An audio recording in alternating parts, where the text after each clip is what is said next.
Hey, Discrimination listeners, Jorge and Anfisa, let's watch. Either way, it's not going to be good. Can we go home? Or are you gonna sit and look at me as you go home? I thought he was just trying to be cheap. I didn't know that he's really in debt. It just means that he's been lying to me the entire time, and I feel like I can't trust him anymore. Yeah, absolutely. That's always the concern, and it always seems to be completely lost on the individuals committing the lie on this show. It's like they see everything else except for that main point, which is, well, yeah, I mean, I'm upset you don't have money because it would be nice if you did. But the bigger point here is that you've been lying to me for so long. I mean, that's so destructive to my trust for you. And on so many levels, one, I can't trust anything you have said or will say until I have enough data to say that, well, that was an anomaly, that lie, and I would be stupid to believe anything you've said at this point because it's an extensive lie that you've been saying a lot and by omission a lot and trying to come across a certain way. But it also makes me wonder if you actually really like me, because I'm basing my attraction to you or wanting to be with you on you telling me that you like me and want to be with me and aren't cheating on me. I can't believe any of that at that point. Do you even like me? But you could say you do, but how do I trust that? That's the destruction of lying. Why weren't you honest with me about your finances from the start? You told me you have much more than you actually do. I was honest. You were not honest. I became stupidly obsessed with you, and I wanted to be with you, so I decided to screw up a lot of things of my business to go and be with you. Yeah, so she's right, I think, that he's lying again. He's kind of rolling back his initial statements a little bit. He said he's worried he's going to lose her. That's fine. You can worry about that. It's rational that you should be worried because you lied straight up many times and many times by omission for several months. And so she has every reason to consider leaving you because of that, or at least be hurt and upset about it. So, okay, you feel that way. Just tell her, I'm so sorry that I lied. I'm worried you're going to leave me. Is there anything I can say to make up for it? I'm going to therapy now to try to figure out why I lied. Here's, the apology system that I talk about. I haven't talked about recently, but there are many elements to an apology that make it effective. And what makes an effective apology is if it actually feels satisfactory to the victim. And the elements, the research, lays out all the elements, and I've talked about it before. But in a nutshell, you admit that you did something wrong. You make sure it is the thing that the person is wanting an apology for. You don't apologize for something else or a minimized version of it. You take full responsibility. I, George, lied to you that I was a millionaire when I was not. That was wrong. So you say you're sorry. You admit it was wrong. You don't make excuses, but you do have explanation. But before you provide the explanation, you say, I could absolutely imagine how that feels to you right now. It's hard to trust me. It's hurtful. It's concerning to you. You're probably wondering if I'm lying about everything, which would be totally normal. You're probably concerned that I would try to deceive you.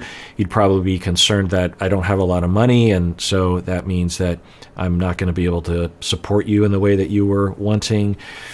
And it's embarrassing now, and so I could, all those feelings make sense to me, and I'm sorry, and I am. So all those elements are important. You say you're sorry. You acknowledge the effect that lie had on the other person. You don't make excuses, and you also give a plan for how you're going to rectify it, which often involves knowing why you did it in the first place. So it's not an excuse, but you explain it. You say, here's how I got here. Have been having a hard time dating for a long time, and so I was feeling pretty insecure, and when I met you online, you just seemed so amazing, and I didn't think you would actually like me for who I am. And so I decided to lie. And I remember the first time I told you that I was a millionaire or that I had a lot of money, I remember thinking, well, this is a lie, and that was wrong. But at the time, one, I didn't know if I was ever going to meet you. And two, I'm just so desperate to have someone like me. And when I think about it, it just seems so silly that I would lie to someone about that. But at the time, it just felt like it was okay to do. And I also thought, well, by the time you get here, I will be a millionaire, because things were kind of going well for me. And I just thought maybe it would work out. And so I was sort of like pre-telling the truth, if that makes any sense. And doesn't make it okay, but that was the mindset I was in. And like I said, I've had a really hard time meeting people, and I don't know, I just figured no one would like me for who I am, and I needed to lie to people or to portray myself as a rich person. That's why I work so hard as well. And it's not an excuse. And so now that I've explored that and I figured out how I got down that slippery slope of lying to you for so long, I now kind of know what I need to work on. And if you leave me, I don't want you to, but obviously it's one, because I lied, and two, because I don't have a lot of money, and I know that's what you're looking for. And you're free to do so, of course. But if you'd like to give me a second chance, I'd like to think I'll be a millionaire at some point, but who knows? But I'm going to go into therapy, and I'm going to explore what kinds of issues I have that led me down that road of shooting myself in the foot and harming you in the process. Because now that I look at it, it's like, well, that's not functional to lie to someone like that. I don't know if I might even do it again. I don't know, because I've done stuff like this before, and I don't like this about myself. And so I'm sorry. I could see how it really hurts you. Okay, that is an effective apology, but it requires self-awareness. It requires working on yourself. It requires remorse. It requires a good upbringing that had that kind of behavior modeled to you. You need to be secure in yourself. You need to have a lot of psychological mindedness, either just because you are, because you go to therapy, or you're interested in that sort of thing. And so it's effective because it probably will satisfy the other person for the time being. Of course, the person hearing it's like, well, proof's in the pudding. We'll find out what happens. But they'll hear all the right things in all likelihood. So it's effective in that way. And then it's effective on your end because you actually have a path of correcting for that tendency that led to the original transgression to begin with, so that you won't do it again. And the other person watching you go through that process, he goes to therapy every week, he comes home, oh, I discovered this new thing. Like, my dad used to lie, and I think I observed that from him. I never really thought about that. Like, I remember him lying, and I think that's why I get into that kind of thing, or whatever. Or when I was in high school and I had this crush on this girl, and she humiliated me in front of everyone. What my therapist was saying, like, that was something wrong with her. I mean, she was a bully. There wasn't anything wrong with me, but I always thought there was something wrong with me. And so that's why I felt like I couldn't get anyone. And that's why I felt like I had to lie. And so, I'm discovering things. So you just imagine that he could tell her that, and she'd be like, okay, he's working on it. He lied again last week about a smaller thing, but he quickly apologized for it. But he's clearly on a path now. So I don't need to do anything because he's working on it. That's the way you apologize. That's the way you grow. That's the way you have secure attachments. Now, a word from our sponsor, BetterHelp. Use the link below or use the promo code Kirk because that really helps us out. You know how I always say take care of yourself at the end of every episode? Well, part of taking care of yourself is taking care of your mind, taking care of your needs. To get our needs met, we must first know our needs, and to know our needs, we got to explore our needs. And even if you feel pretty good about that kind of thing, there's nothing like having someone who cares about you provide you with the concentrated time to really explore what you need and how you feel. Well, that's where therapy comes in, of course. And as you often hear me saying, BetterHelp can be a really convenient option for getting therapy. Also, online therapy has been empirically demonstrated to be just as effective as in-person therapy. BetterHelp is customized online therapy that offers video, phone, and even live chat sessions with your therapist, so you don't have to see anyone on camera if you don't want to. It's much more affordable than in-person therapy, and you can be matched with a therapist in under 48 hours. Our listeners get 10% off their first month at betterhelp.com/Kirk. That's betterhelp.com/Kirk. Take care of yourself and get the therapy that you deserve. Still lying. If George doesn't have the money he told me he did, then why would I stay with a liar? How much exactly do you owe? Several $1,000s. George said he's few $1,000s in debt. Do you believe him? No. Yeah, that doesn't sound right at all, given his finances. So he's saying he's in debt a few thousand. I'm guessing it's on the order of 50,000, maybe more. Now, I'm wondering what the circumstances were around that. But anyway, so he's saying, no, the only reason why I'm in debt is because you've been demanding so much money from me and been spending so much money on you. If he was a millionaire and now he's in debt overall, are you claiming you spent over $1 million on her? Like that does not happen. Not really. A few thousand can be 2,000 or it can be 100,000.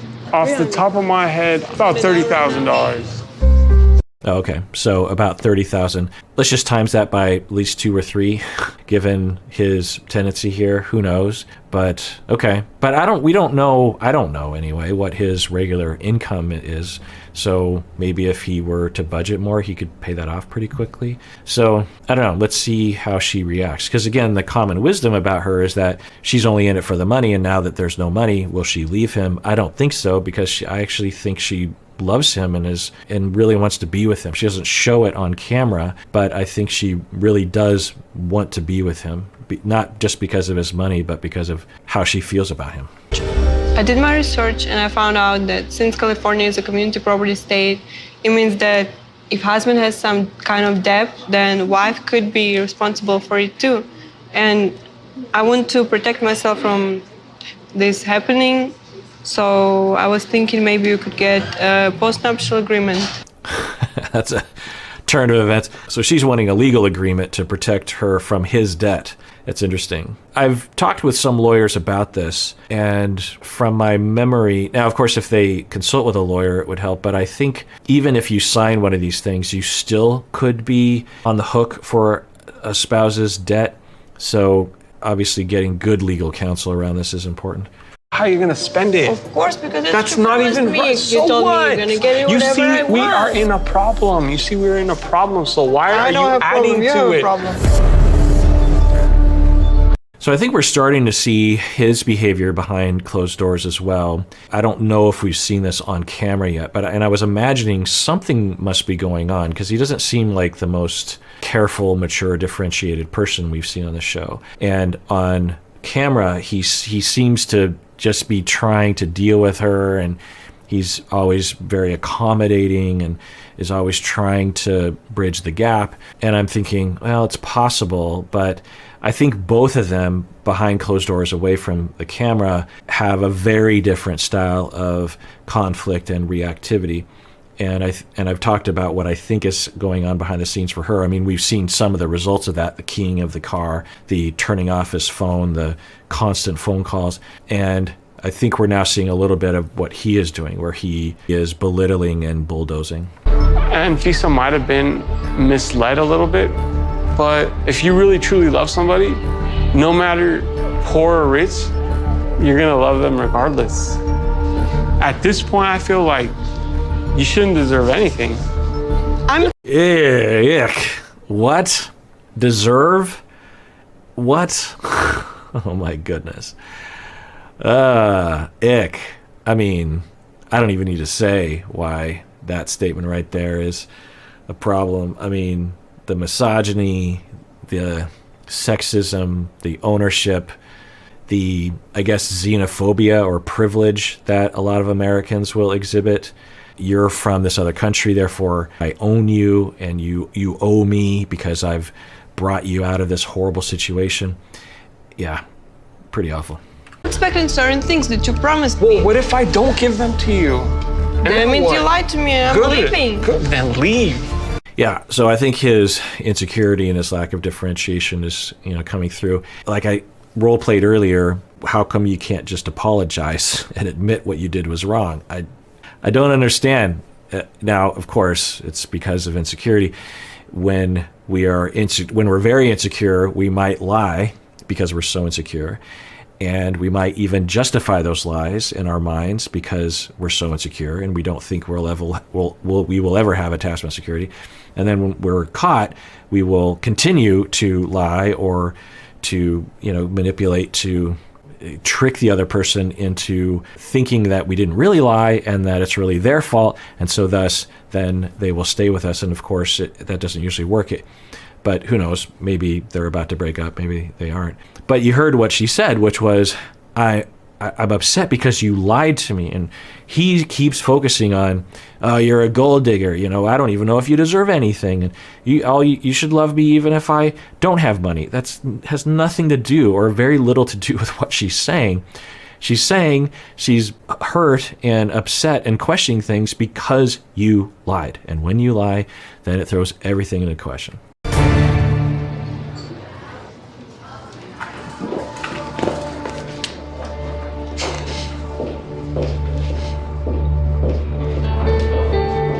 Okay, so she's walking off, and we'll see what happens. But I don't know. I suspect that she's still pretty fused with him, if she is going to leave him, because it just seems like it's headed that way, does it not? I mean, it's just hard to imagine that they're still married today. And I know a lot of you even know where they're at today. I don't know where they're at today, but it just doesn't seem likely. I mean, who knows? Sometimes I look at a couple and I'm like, clearly, like Jovi and Yara, I'm like, clearly they're not going to work out. I mean, just look at them.